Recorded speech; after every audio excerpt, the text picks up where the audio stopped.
very high level. He has seen rural development. I request the chairman of the foundation, Dr. K.S. Kameswara garu, onto the dais. Srimati Priyanka Singhu, CEO Seva Mandi, who came. I request Madam. I also request Professor Hitesh Bhatt, who is the guest of the honor, to go on to the dais. I also request Professor Devi Prasad Mishra, Executive Director, Grama Vikas Valsad. Thank you.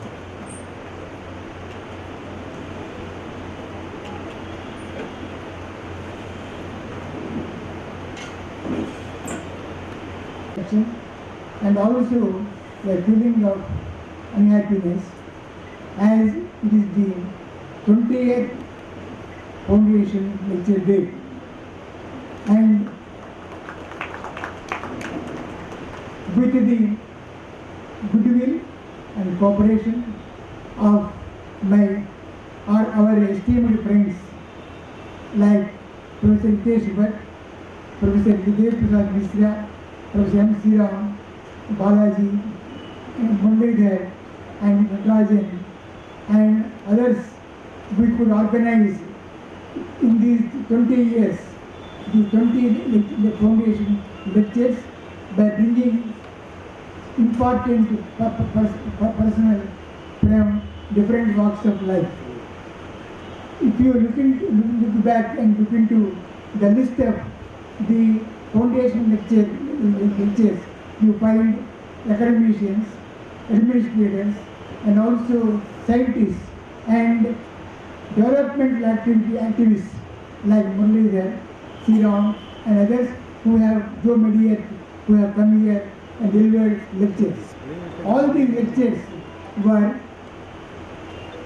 initiated and continued till today because in 1997, when my daughter was studying MBA at ILMA, she asked me, rather she told me, that after retirement of your service in 1998, you make it a point to introduce to the students of Kakinada something beyond textbook and expose them to the happenings outside our locality. Because though our students are hardworking and they know the subject, they are not able to articulate effectively in the public fora or in the compete with the metropolitan cities. It is my wish that as a teacher who has been working in Kakinada, take up the responsibility and do it. And we have, myself and my wife, have been conducting these activities with the help of friends like Adyanamurthy and D.V. Krishnaraju and others here in Kakinada, only to translate my wish of my daughter into reality, who is no more with us. But at the same time, who is with us all these years, guiding us, helping us, and making us feel that he is with us. And one more thing is, I am very happy to inform the audience that today we are having a mini IRMA in our midst. Mini IRMA in the sense we are having two professors, esteemed professors, Professor Devi Prasad Mishra and Professor Hitesh Bhatt, who represent the spirit of ISMA, the spirit of IRMA, who worked there for more than 25 years or 30 years, and we have guided the destiny of a number of students who are working in both non-governmental, governmental, corporate sectors all these years. But at the same time carrying the spirit of IRMA, that is human touch, whatever they do. Now, I am happy to inform you that my daughter's classmates, Mrs. Padmaja, Mrs. Visa Mohanty, and Natarajan, sorry.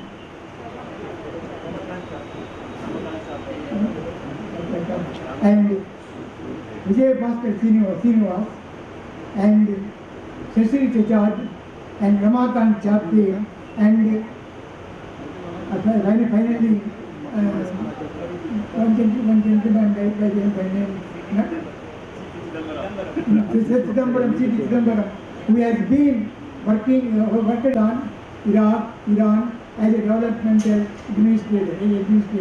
They are all with us. And myself and my wife are extremely thankful and grateful to them for their presence. And their presence has given us a lot of satisfaction. And personally I feel that I could see my daughter in their faces because they have come all the way. And Priyanka is also, she is not new to us. I want to tell you one thing. Today, I am now 77 running, and I am not sure whether I will be able to carry on this task of organizing lectures in future. And it is, I don't say doubt, but I am surprised at what will happen to me tomorrow or tomorrow at this juncture. And I thank all the colleges,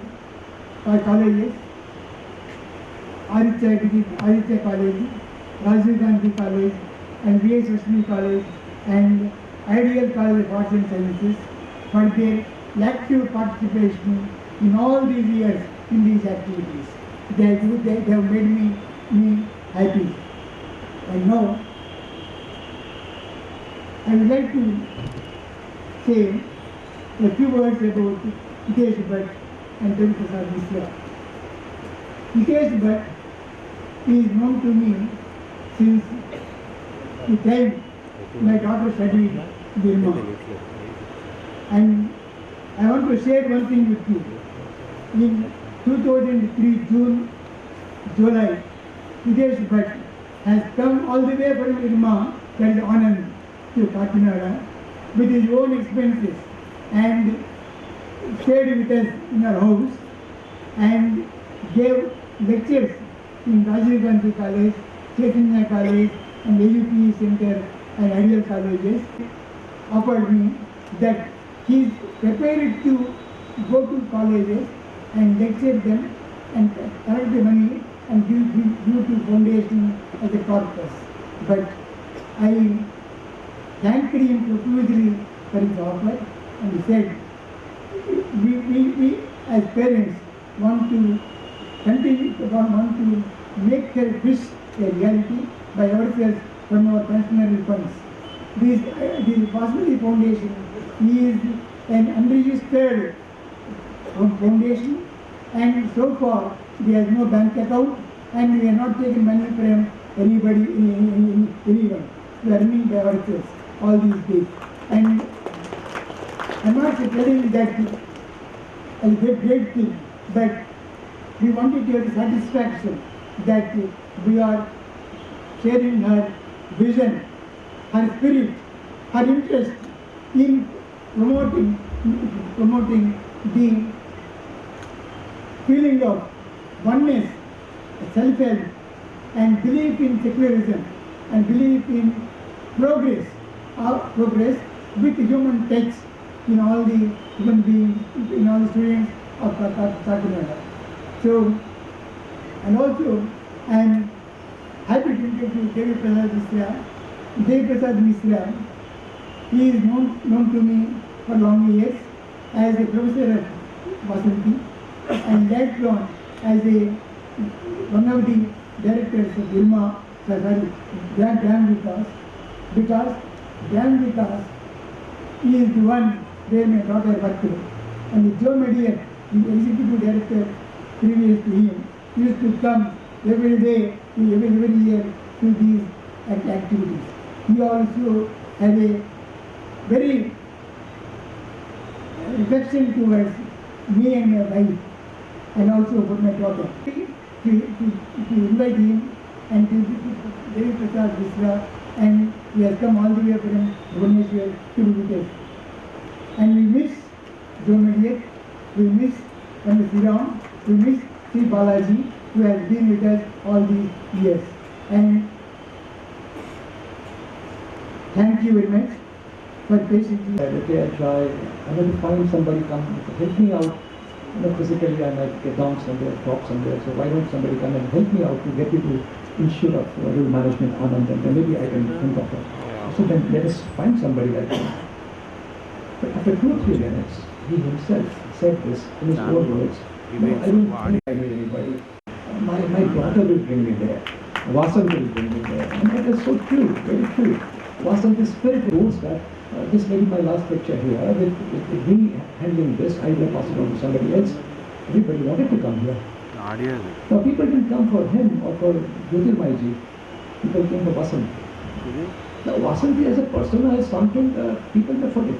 But Vasanti as a person having some attributes, having certain characteristics, people hardly forget.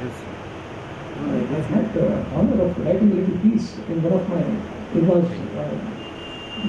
bi-monthly magazine called Network. And I got some views from one of our classmates called Priya Mohandas. She is not able to make it today.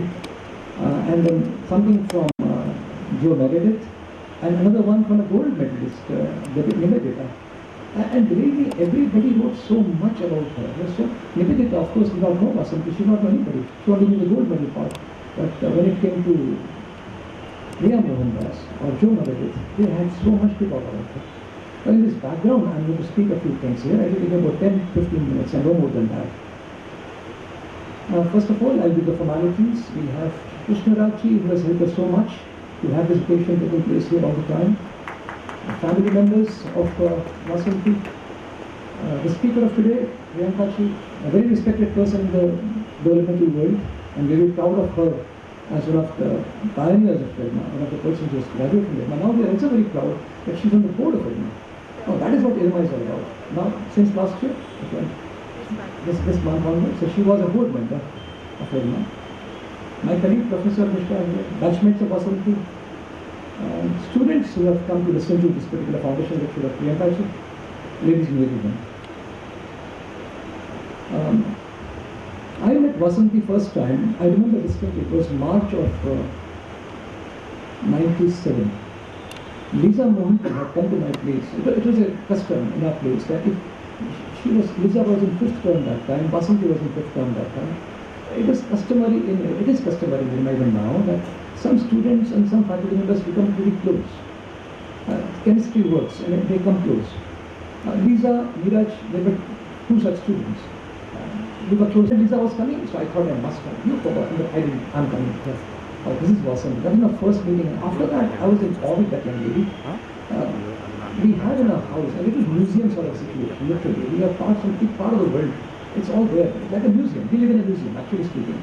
And she was looking at everything. She was not interested in food. She was not interested in the formal talk. She was doing nothing but just going from one place to second place in awe, complete awe of, what she was. A person who could show her expressions so vividly, the childlike expression so clearly, and that is very vivid in my mind today also after so many years. That this is a person who just wants to take everything, observe everything and take it inside. This is what Vasanti was. My first impression was that with Vasanti there.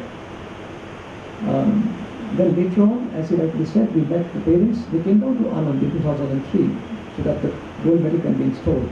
And it was the first time the gold medal was delivered, and then from then on, me and my wife Raksha, we became friends of Jyotirmaiji and Professor Rao. And subsequently they came down here in the meeting because they brought us closer. 20 lectures now. This is the 20th one today. And as you rightly said, if I read a list of the people who have come down here, 19 lectures delivered by some people, they're all eminent, top people. As good as Priyanka is. Top people in the country. They mean something, their voice means something. So obviously their message also means a lot, which is very obvious. But I have a take on this. When we are talking about a Vasanti Foundation lecture, the lecture is very important, the speaker is very important, but the message is also very important.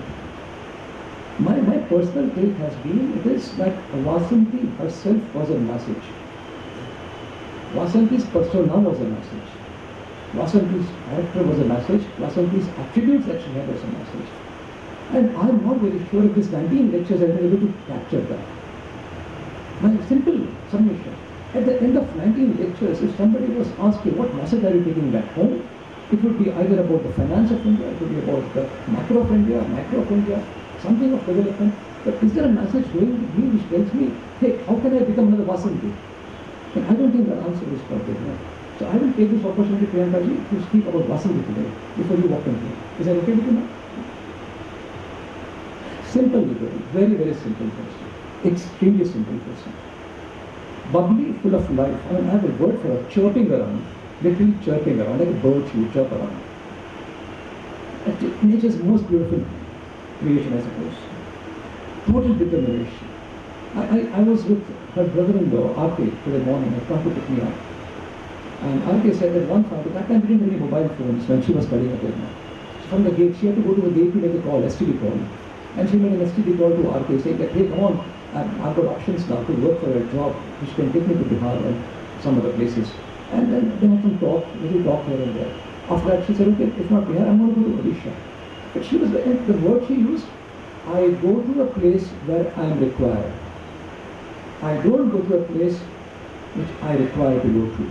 Now that's a fundamental difference in a person saying that I go to a place where I am required to do something, do some service, and I will deliver that. Instead of finding a place where I want to be parked at. This is a beautiful place, I want to be living here and I'll be doing a great job here. That's not what Vasanti was. Now this is what comes out very clearly from determination that we have.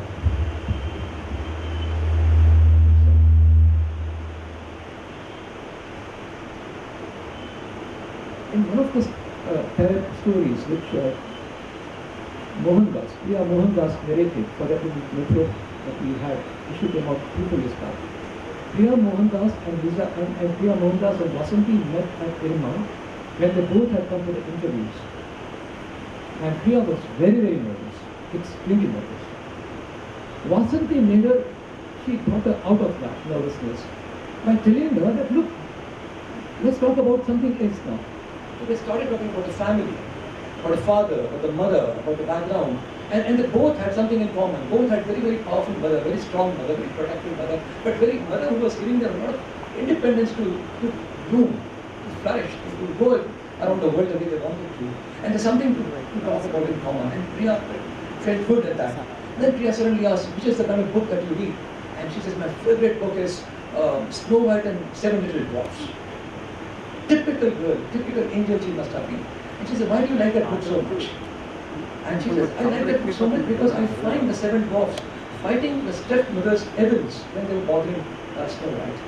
It was always there that there has to be some Snow White like Vasanti maybe, who was to go out with the help of some people who help us like Joe Meredith and other people around who fight the evil that we have in the society maybe. And that's what she was, right from the beginning, the kind of books that she was writing here.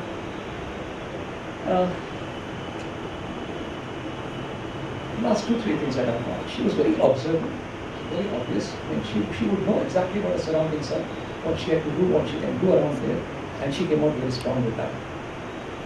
She did not follow formalities, which is very, very obvious. She did not follow a beaten route. That okay, this is the route which all people take. From Hyderabad, so many people have gone for this course, and they have taken this. I will also take that particular path for administration or whatever it is. She didn't do all that. There is a series going on right now, which I recommend to young boys and girls in India. A series called Bajirao Peshwa, which comes on Sony Channel. The mother is teaching some lessons to the child right now. Who is Bajirao, the next Bajirao. And so far 3 lessons have come out from that mother. And I see all those 3 lessons making a lot of sense to me in terms of Vasanti. The first lesson that the mother taught to Bajirao Peshwa was Ekagrata, Dhyan, focus, and I think she was very focused, very, very focused. Second is about Utsaha, excitement, being very excited about doing certain things. And I think Vasanti had that Utsaha in her, excitement in her. The third was about Sakaratmakta, positivity, complete positivity. Vasanti had a lot of positivity for sure. Vasanti had lived longer than what she lived. I can bet you a lot of people would have been benefited. Life was taken away from her. Some reason must have been there, and we are nobody to talk about that. Something beyond me and some of us. But then wherever she is happy, we are sure of that. I'm very happy that some of the lessons we are talking here will be taken by youngsters sitting up here. And we hope that you all have a great future. And so thank you very much for inviting me. I really appreciate that. Anything ever in my life, for Vasanthi, if there's something that could be done, I will find me as a person being very positive. Thank you very much. I appreciate it.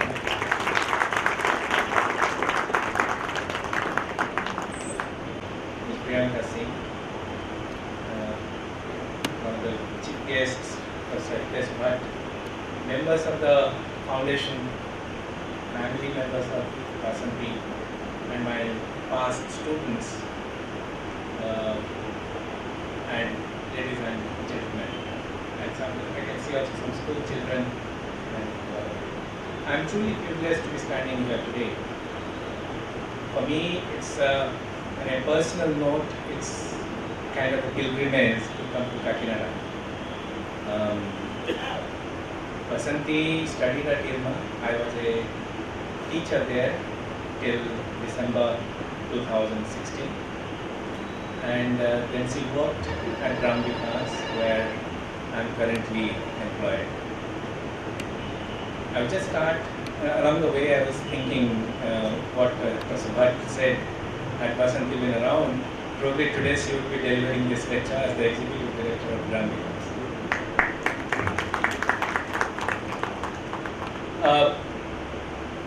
My introduction to Vasanthi was very early in the term, 1995 she had joined. In about 2 weeks' time, she once pulled me aside and said, "Sir, do you know you are my advisor?" I said, "Yes, I have got that list." Then she said, don't you think you should be inviting me home?" I said, "Yes, but she said, no beating around the bush.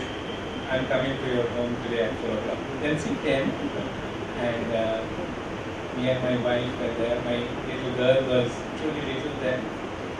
And that's how, speaking to her, I got to know that she was the youngest of 3 sisters.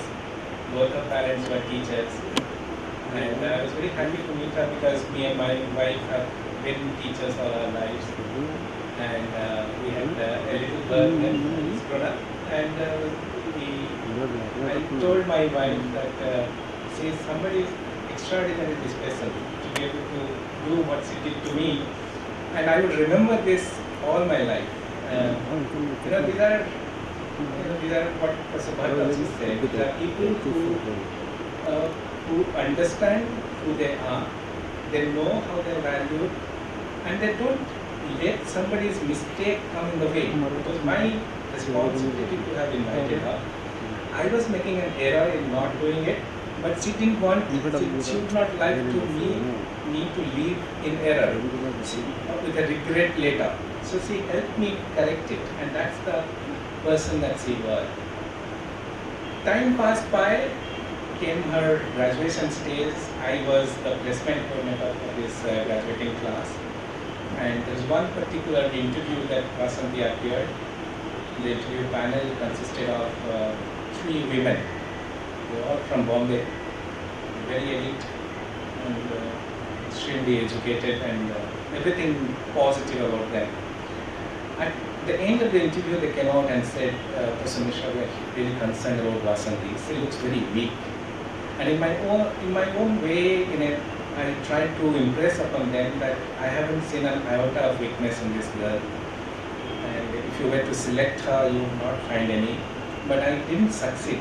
And just after that, Mr. Joe Madiyat, who was coming to our campus for the first time, and that's also the time I met him formally in a professional relationship. I had met him earlier, 9 years earlier, as a student meeting the chief executive of an NGO.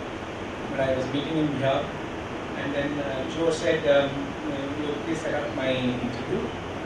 He brought along Vinay Acharya from Unnati to sit with him in the panel.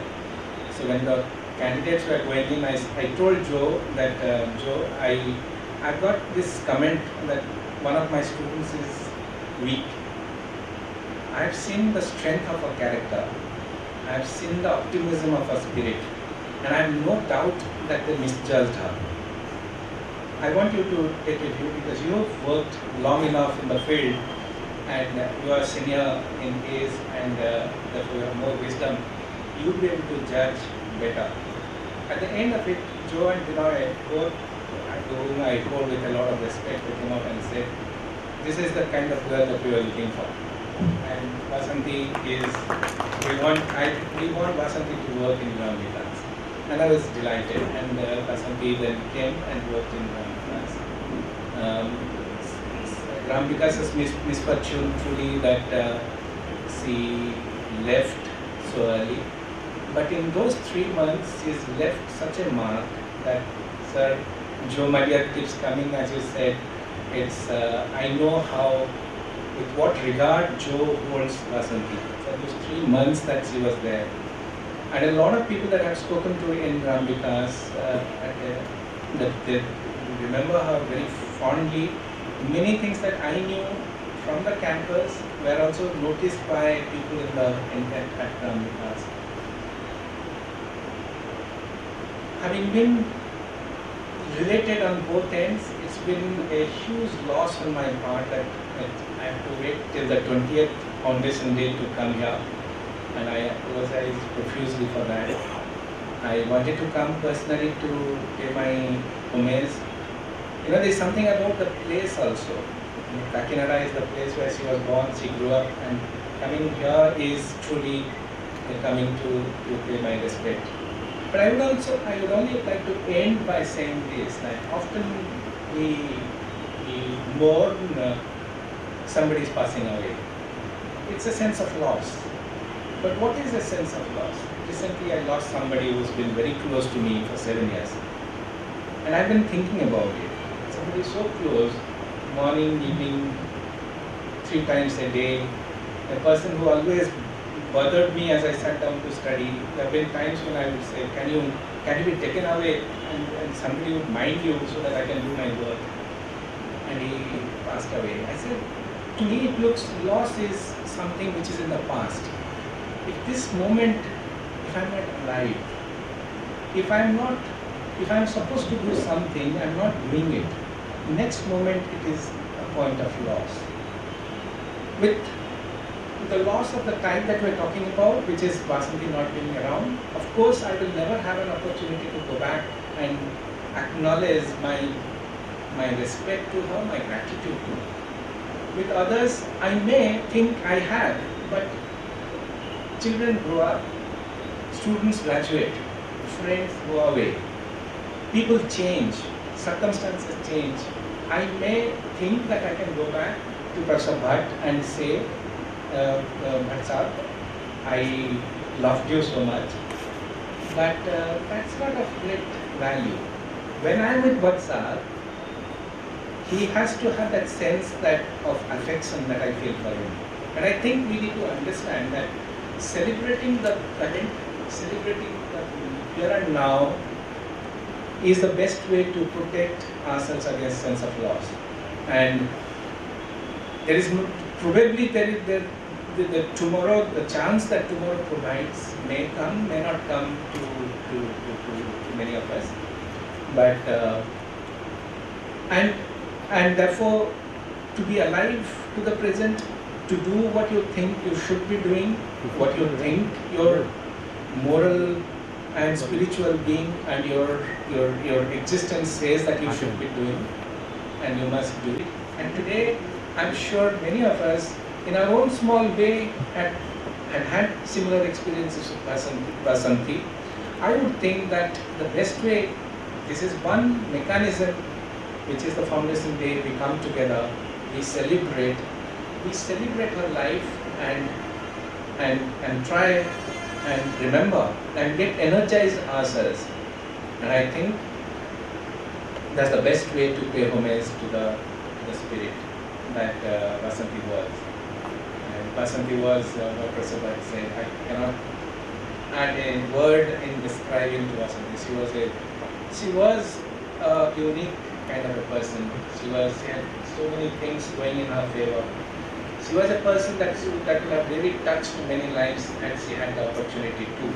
In the short span that she has left an impression in all of us that we are going to leave with a memory that is extremely pleasant and extremely affectionate.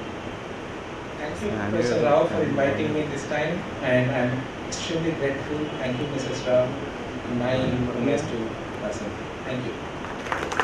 We don't know. We know her only as a daughter. But her spirit, her attitude towards life and other things, and she developed them in Irma. Now, before I want to do a present duty, that is to introduce to you one Tharu Valla, a student of Irma, who is working on livelihoods in Hyderabad. She has a project and she will talk to you about it. I will now request Tharu to come up there and to talk about the project. The public limited company. So from that company and as a personal capacity, I wish you good morning. And I especially thank Professors Hiteshwar and DP Mishra sir to share so much about Miss Vasanti. Because basically I have never met her. I don't know about her. She has been a mystery girl in my life.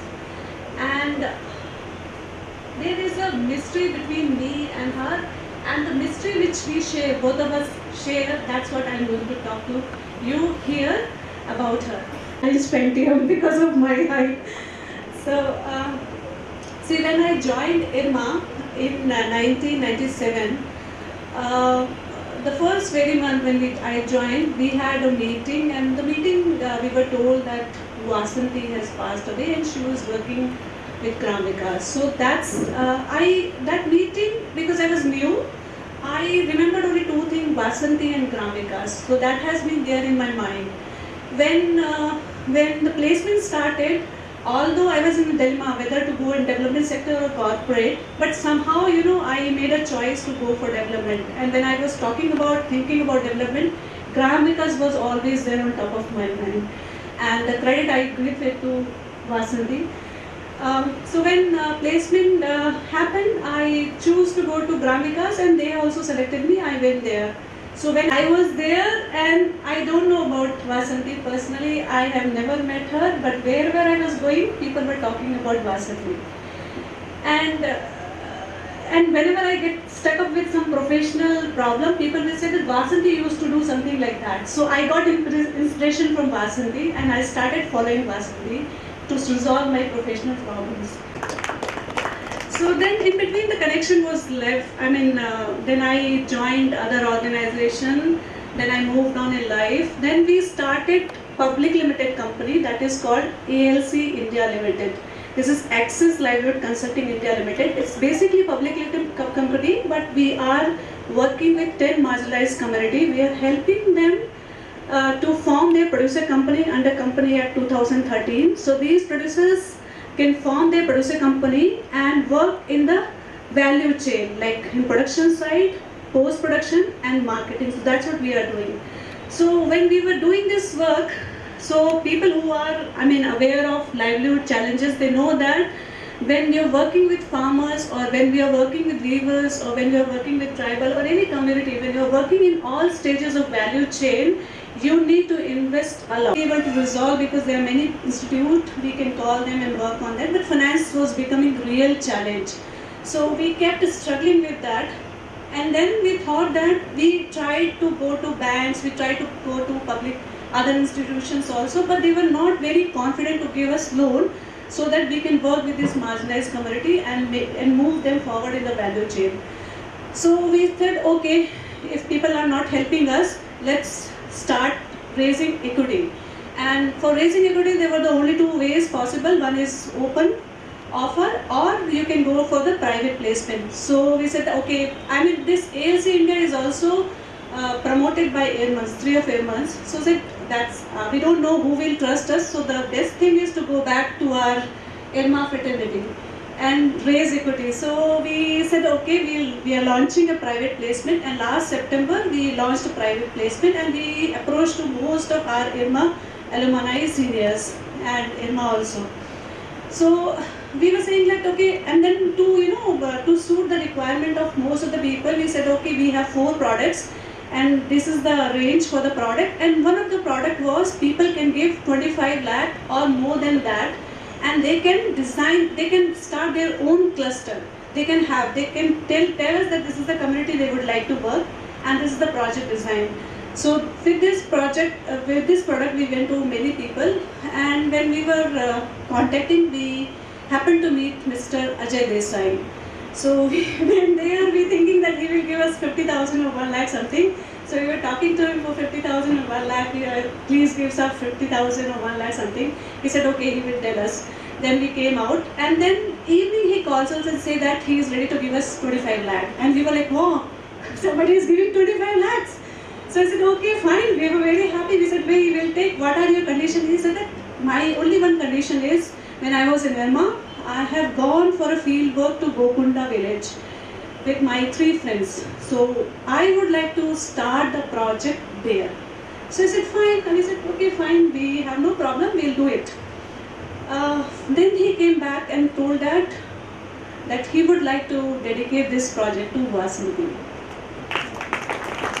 Private placement offer where we have to raise equity, and then again Vasanti appears from somewhere, I don't know.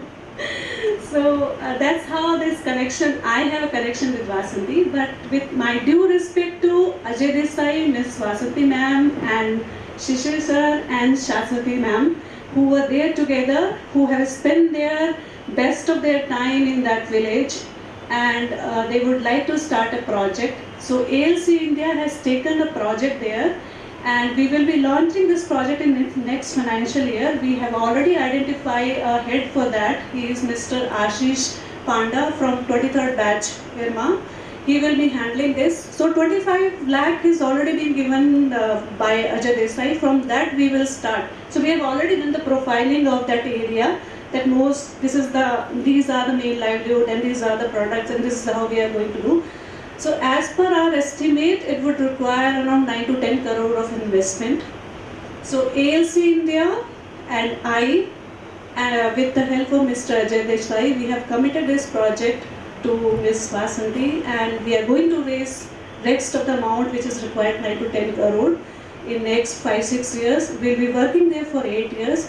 So probably when, next time when I come here, I will share you the process of the progress of that project. That's what I would like to say. Thank you.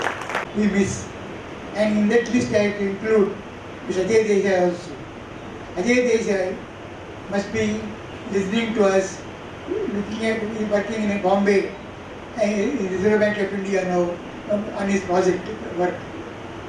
Now, I have great pleasure to introduce to ask Mrs. Renu Radhakrishna to come and introduce our chief guest, Priyanka Singh, today.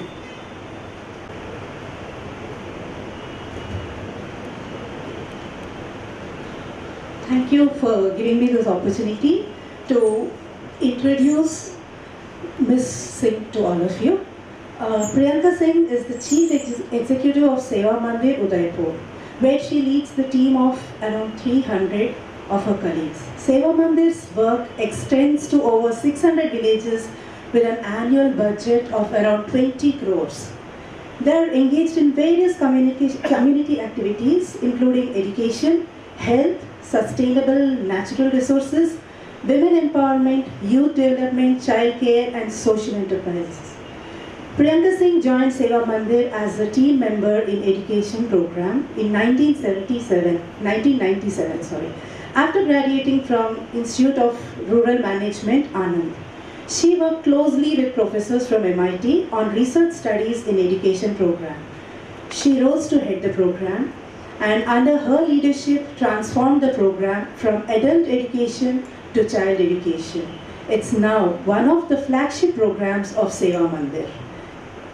In 2007, she was asked to head the health program, which she took up along with the ongoing education-related activities. Priyanka was elevated to the position of CEO in 2011. As the CEO, Priyanka is responsible for overall effectiveness of Seva Mandir programs, raising money and representing Seva Mandir. She was instrumental in forging new research collaborations, including one on early child care and development with McGill University, Canada, with IFMR, Chennai, with the Georgetown University, USA. She is also a member of the following boards: Aravali, a state-level NGO set up by the government to provide collaboration between the government and the voluntary sector; Rejuvenate India Movement, RIM, a multi-state collaborative initiative of several NGOs to encourage volunteerism in the country; working committee member of VANI, the Voluntary Action Network of India. I welcome you, ma'am, to come and speak to our students. Now, uncle, auntie, family of Vasanthi, friends, my dear friends and my new friends, my teachers. I was on the way joking that this is what Vasanthi would do something that was most unpredictable. I can tell you with full honesty and no modesty that I was definitely not anywhere in the best of the students of my batch.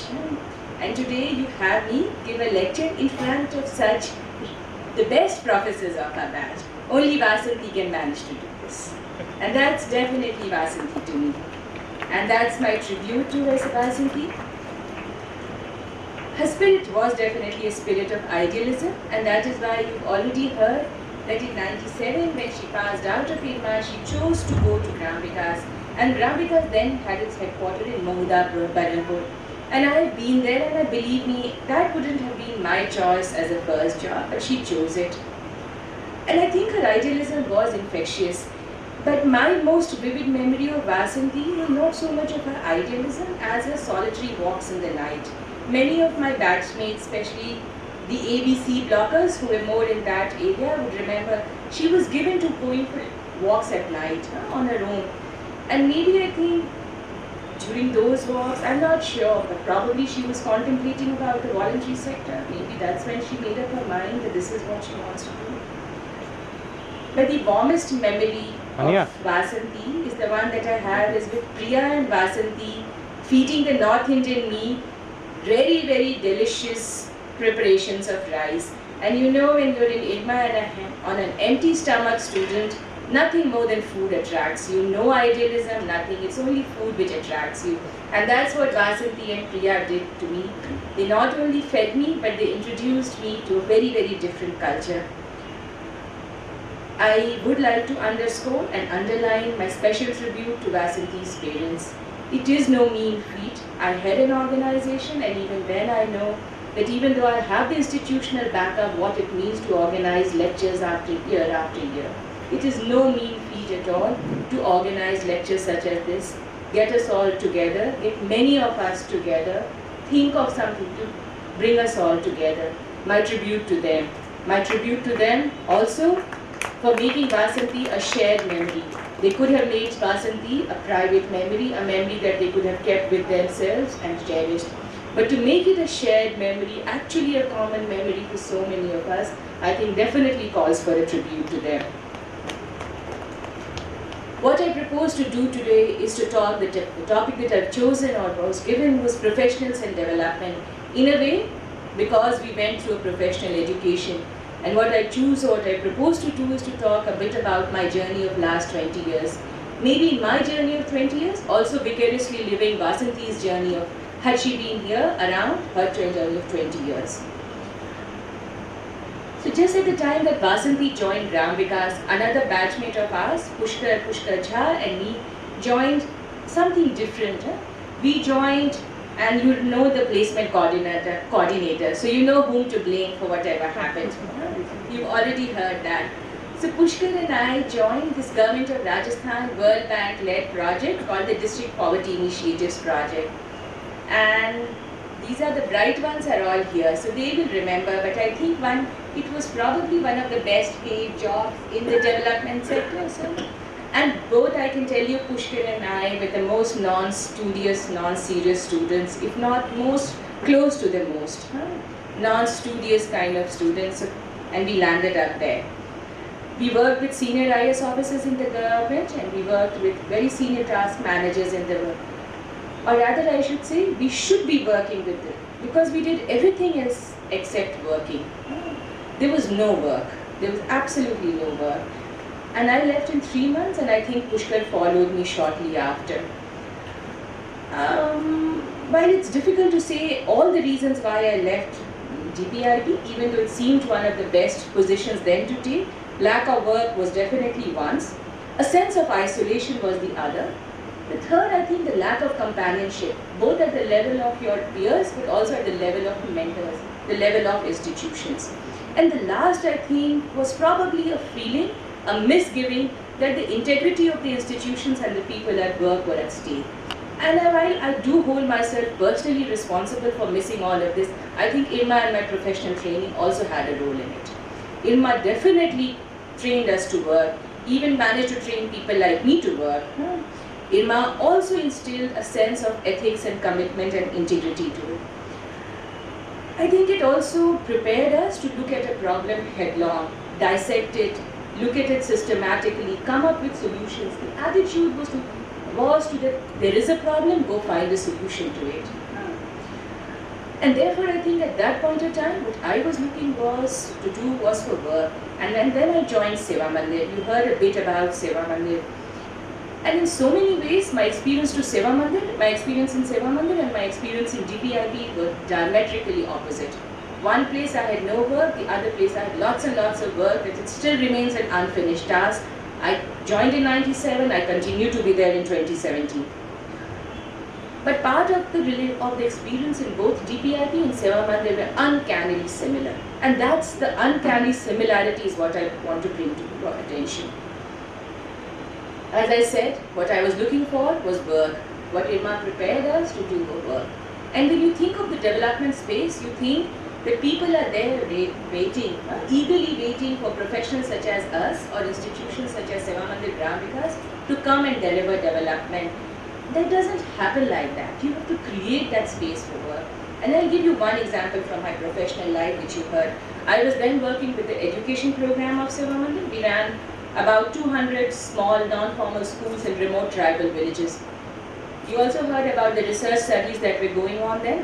So they were very good, rigorous, randomized controlled trial studies, the best professors in the world doing it. And the study kind of bore our experience that our program was not doing well. There was high teacher absenteeism in our own schools. There was low motivation. Teachers' teaching was not enough. Children's learning ability was not up to the mark.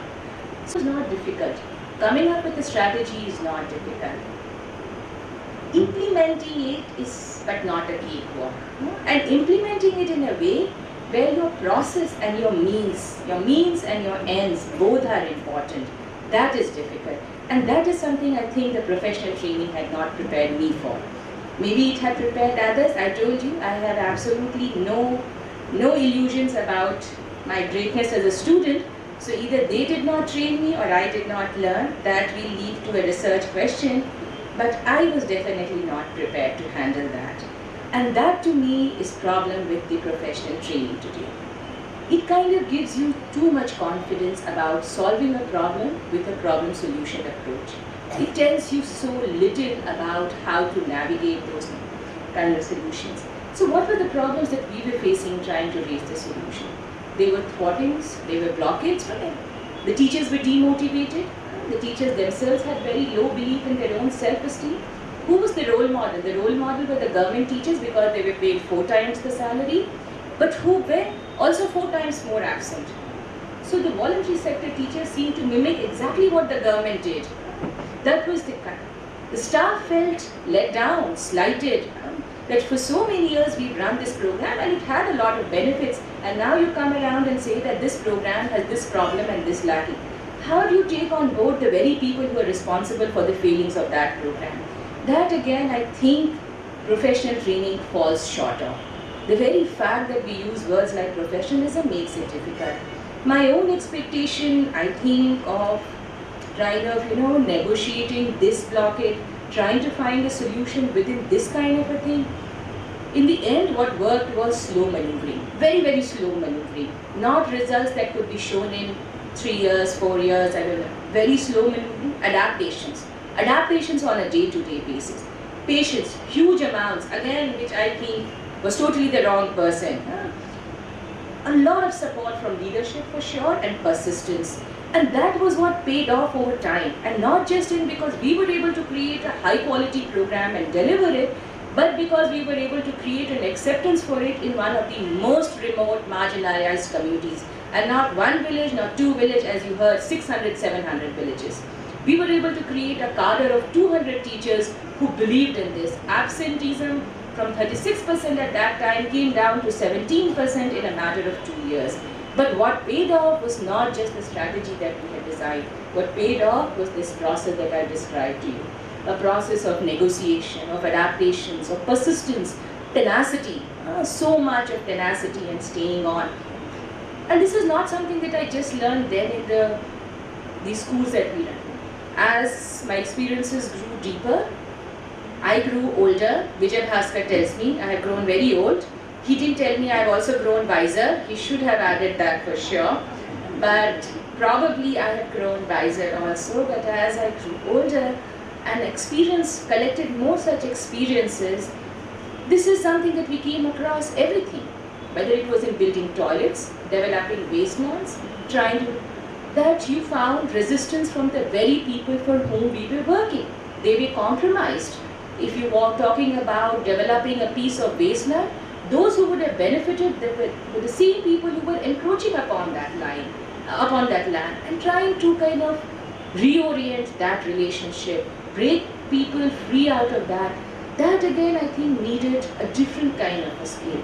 It needed us to understand the local politics around. Every village that I have worked in, I'm not sure how many of you have read the book called Rag Darbari. It's an old book, apt today when the election results of 5 states are out. So Rag Darbari was written by Sri Lal Shukla in early 1960s, and I think the politics of that is as rife as it was then. In every village that I have worked, I have felt it is a Rag Darbari in action. There is so much politics. There is so much politics. Local politics is at stake. Everybody is compromised. If you do a good job, you could show them in the bad light. So obviously you shouldn't be doing a good job. Or you should be co-opted. Navigating such politics, negotiating such politics is again something I think I fell short of. I've also seen many professionals fall short of. Yet my field peers, many of them who have not even been high school educated, very, very modest education, they seem to be adept at it. They seem to hold on.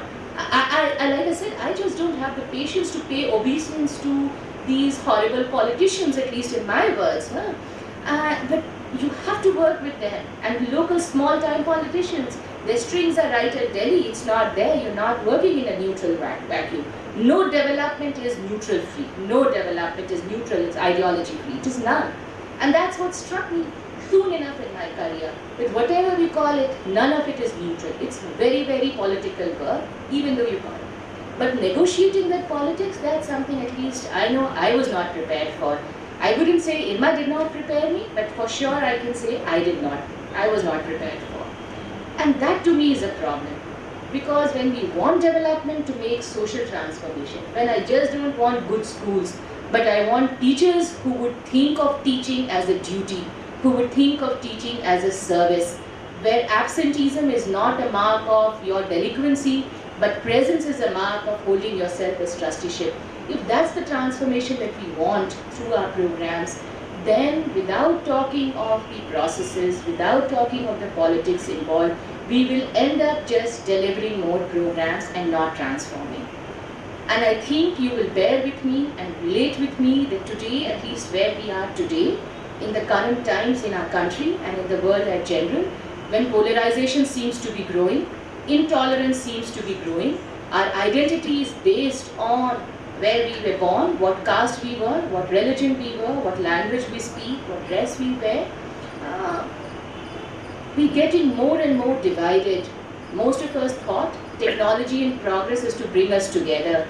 But unfortunately, it is only bringing the economics together. It is not bringing us together. So more and more in the times when intolerance is growing, when polarization is growing, unless we think of the space of development as a kind of a unifying space, a space of, let's say, transformation, of maybe bringing more secular ideas together, then I think whose development will only lead to some material good. It will not lead to this transformation. And that is where I think the professional and the developments have a journey to travel. Let me share one more point which I feel about professionalism and the development. A lot of development, as Gandhiji had said, is also about ethics. Ethics and a moral judgment, which I started with. One reason why I left DPIP was not because I had any inquiry report or evidence, but I felt that the integrity was compromised, when I felt that the credibility was at stake. And I do give, I think, a lot of contribution to my family, to IRBA, to my previous teachers, who instilled this sanskar in me, that something about ethics and morality. But if we think about ethics and morality, and that is important in how we transact development, then is that something that the professionalism prepares us for that? That I think we should think about.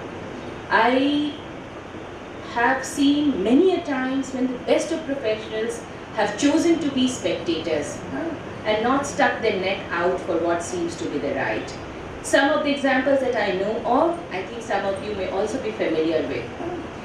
But it is disappointing. It is very, very disappointing that if we do not bring this practice of ethics in our day-to-day lives, in the workspaces, personal spaces that we control, then again I think the professionals have very little to offer to the development space.